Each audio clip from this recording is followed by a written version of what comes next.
How do you speak Colombian Spanish? As you explore beautiful Colombia, we see how people treat us differently based upon our familiarity with their culture, just as we do with our friends. So let's increase our social value by learning to speak Colombian Spanish.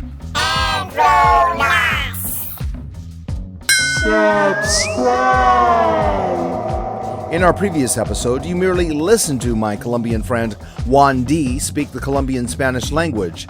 That is a super ability to have, but let's upgrade our skills by also speaking it. Mostrarle un poco más de nuestro país, contarle un poco más.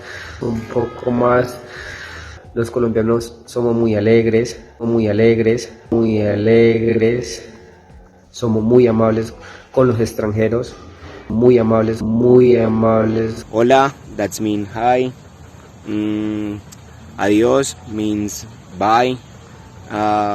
Some slang is like suerte, is like good luck, but parce, that is like a friend, that is the word from friends is here we really use that word like parce for everything.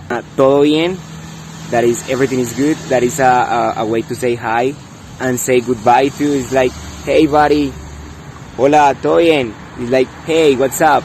And when you say goodbye, hey, todo bien, it's like hey, see you later, bud. Muchas gracias, my two Juans, for those useful travel lessons. I hope this helps to prepare you for your Colombian adventure. If there is more you would like to know for your next international vacation, please let me know in the comments below, and then show me some love by ringing that campanilla by the like button. To learn more Colombian Spanish, please visit my webpage at anthronauts.com. Do you like Colombian food? Then let's taste that in our next episode. Hasta la próxima. I'm Mark Thomas for anthronauts.com. Uy, agua.